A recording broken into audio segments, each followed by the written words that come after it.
이번 주제는 소설 원고나 유튜브 대본 등을 쓸 때 어떤 식으로 하면 보다 흥미를 유발할 수 있을까 해왔던 고민에 대한 것입니다. 하지만 글을 잘 쓰는 방법에 대해 초점을 맞춘 것이 아님을 이해하셔야 합니다. 거꾸로 이런 식으로 글을 쓰면 대부분 사람들로부터 거의 공감을 받지 못하거나 심지어 심한 태박을 받게 되는 참담한 실패를 겪게 됨을 말씀드리고자 합니다. 보통 사람들은 글을 잘 쓰는 방법론을 치중하는데 역설적이에도 글을 잘 쓰지 못하는 것에 대한 위축감과 좌절감에서 도리어 개선점을 찾을 수도 있다고 생각합니다. 흔히 말하는 실패해서 배운다는 말과 상통하지요. 가장 싫어하는 말이지만요. 영어로 표현하면 이렇습니다. Even though the project failed, we learn from the experience. 이 영상을 통해서 이 정도의 실력을 가지고 글 쓰려고 했다는데 까짓것 나라고 시도 못할 것도 없지 않은가라는 생각이 든다면 그것만으로도 성공적이지 않을까 싶네요. 글을 잘 쓰려고 어떻게 공부하고 무슨 책을 읽었는가는 역설적으로 그다지 중요하지 않다고 봅니다. 다소간 참고는 되겠지만 말이죠. 왜냐하면 공부는 스스로가 판단하고 정해서 하면 되는 것 아닌가요? 단, 깨달음에 초점을 맞추는 것이 제일 중요한 것으로 판단은 됩니다.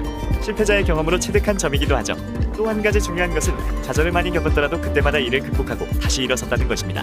즉, 붓을 꺾어버리지 않고 오기심이 발동해서 내가 이기나 해보자고 했다는 겁니다. 먼저 버렸던 참고서를 다시 꺼내보거나 예쁜 말로 글 잘 쓰는 법을 확신에 차서 하는 강의에 다시 귀를 기울이면서요. 그것도 매번 읽고 들었던 것을 말이죠. 그러면서 어리석게도 이런 역설에 목매달기도 했죠. 일반 대중의 평가는 매우 무섭다. 하지만 대중의 호감을 얻지 못한 글이라도 포장술이 뛰어난 재간꾼을 만나면 대박을 터뜨릴 수도 있다. 우스운 일이지만 지금도 이런 역설의 유혹은 내양 쓴 글들이 주목을 받지 못할 때마다 유령처럼 나타나고는 합니다. 그동안 글쓰기가 주목받지 못한 이유를 나름대로 분석한 것 중 몇 가지를 들어보면 다음과 같습니다. 1.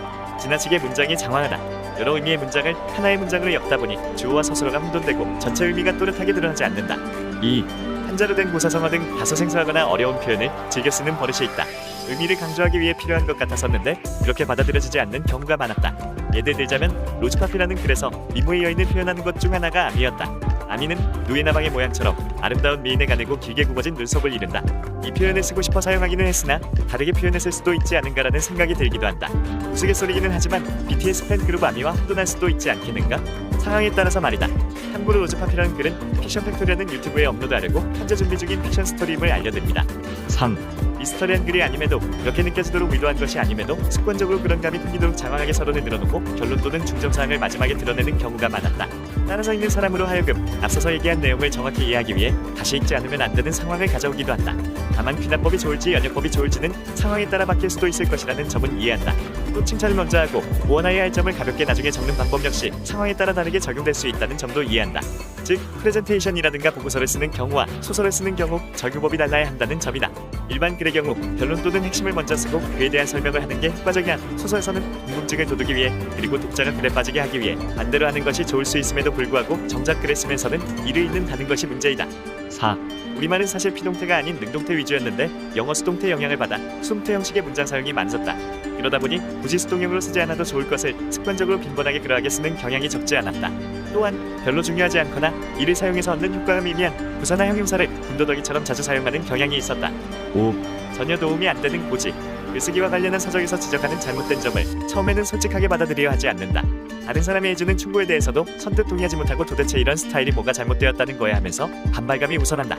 후에 궁금대 씹어보고 나서 이해하기는 하지만 즉 써놓은 글에 대해 피드백을 받으려면 상당한 비판은 각오하고 이를 수용할 자세가 되어 있어야 함에도 그러지 못했다. 그럴 거면 무엇하러 남의 평가를 받으려 하는가? 이유는 간단하다. 자기가 쓴 글에 대해 혼자 만족해하며 이 정도면 누구한테라도 호감을 살 거야 하는 망상에 사로잡히거나 자기유추에 빠지기 때문이다. 6. 어리기 어려운 버릇.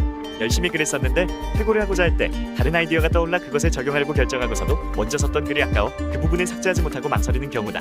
최종적으로 버리면 다행인데 기어이 그 문장을 구겨 넣어 없어도 될 내용이 비슷하게 반복되거나 아예 정체성이 모호한 문장을 연출하는 최악의 결과를 만든다.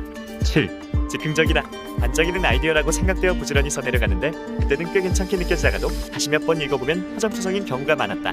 이는 모든 면에서 부정적이지는 아니라는 생각이 들기는 한다.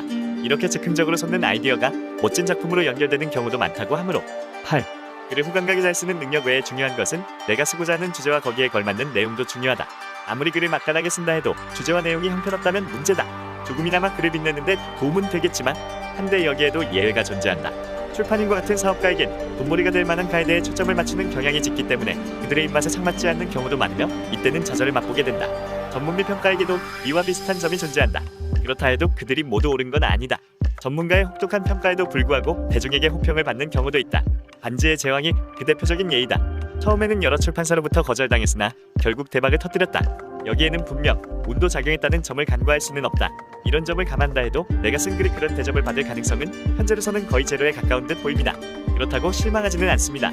잘 쓰지 못한 글이라도 자신만의 개성과 스타일이 뚜렷하다면 뜻하지 않게 주목받을 수도 있지 않을까요? 그래서 주장하는 바가 바로 이 점입니다.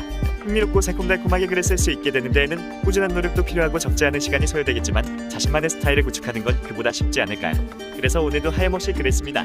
마치 출판사로부터 원고 청탁을 받은 것처럼 말이죠. 시청해주셔서 대단히 감사합니다. 허슬똑띠였습니다. 좋아요, 구독은 제게 큰 힘이 됩니다.